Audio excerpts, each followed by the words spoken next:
Hello and welcome to week 26. We're going to be looking at promoting mental health and resilience.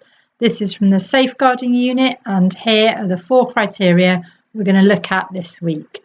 So safeguarding 5.1, describe ways support staff can work with children to build self-confidence and self-esteem. Number 5.2, describe the role of support staff in recognising the signs of mental health concerns in children. 5.3, identify the signs of possible mental health concerns in children and young people. And 5.4, explain the need to work with children to enable them to develop emotional resilience and mental well-being. So, of course, here is a worksheet for this week's criteria. Let's have a look at that. So I've made you a worksheet. It's got 1, 2, 3, 4, 5, 6, 7 boxes. If you fill in all of these boxes, you will have the criteria completed. So let's have a look in a bit more detail.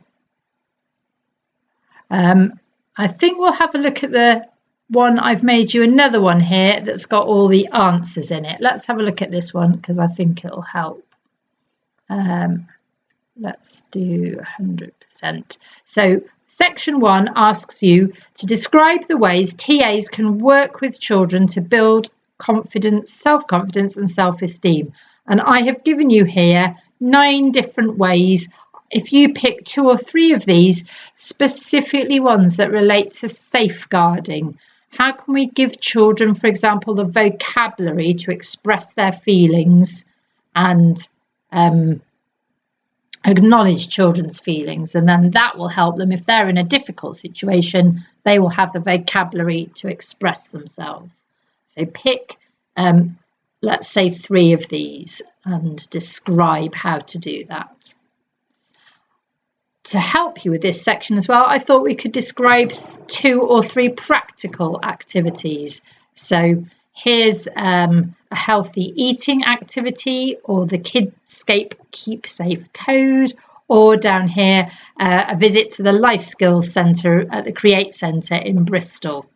Each of these is giving children knowledge which then empowers them. Explain how a TA or a school might use 2 of these.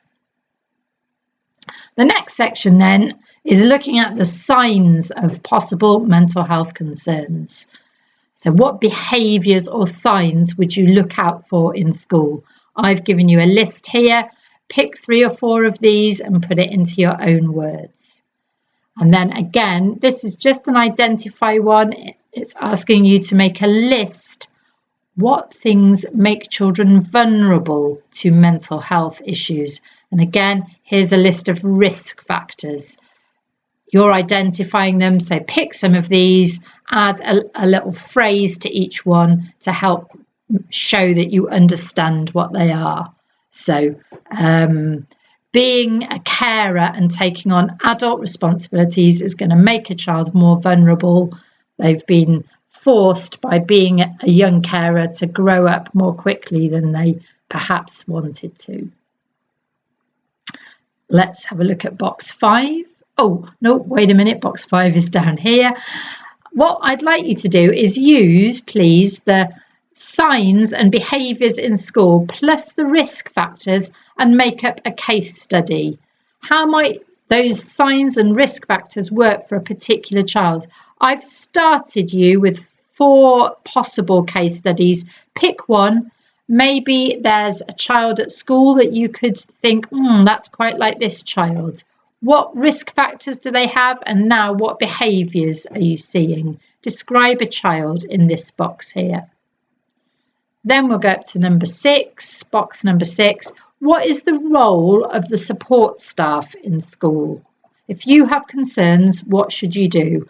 And here I've listed a whole set of actions that a teaching assistant should follow: reading the policy, taking part in training, knowing here the signs and risk factors to look out for, Make sure you report your concerns to the designated safeguarding staff, and then if it's suggested that you work with a child, what you might be doing is some of these things over here. You might try some activities with them that empower them and build that child's self-esteem. And the final box, number 7, up here you could add a quote from your school policy. Look for your school's safeguarding policy. Does it have a section on well-being and resilience? Put in a quote.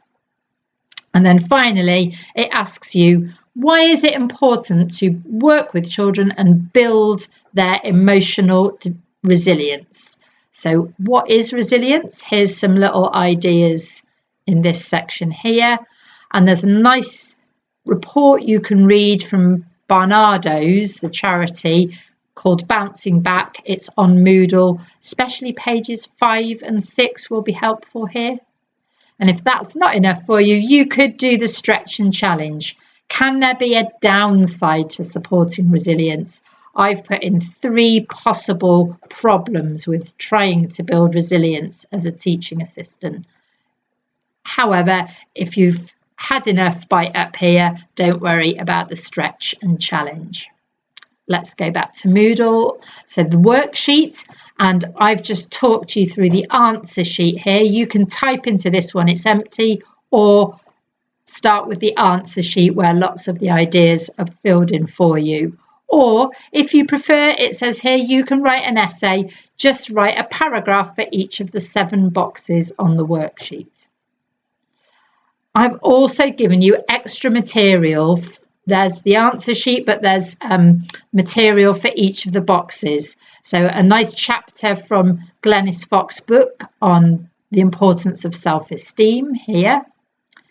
Ideas for box 2 on empowering children to make choices, lots of different activities, picture books that you could read, the NSPCC PANTS activity, have a look at that.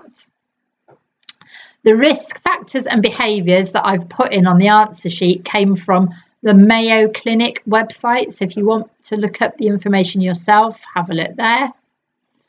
Box 6 on the worksheet, what should a TA be doing? I've put in a sample mental health and wellbeing school policy here. If you can't find your own school policy, have a look at this one. And box 7 on the worksheet, I said, have a look on Moodle for Barnardo's Bouncing Back article, or there's another article here from Action for Children. And that's probably enough, but if you want to explore more, have a look down here. A couple of really cute videos of teaching children about mindfulness and teaching happiness in a Dutch school. And this is really nice. The Pupil Guide for Wellbeing could be a really nice thing to do with your children, your own children at home, to build your well-being and resilience during these difficult times. So have a go at the worksheet, fill in the 7 boxes, send it to me.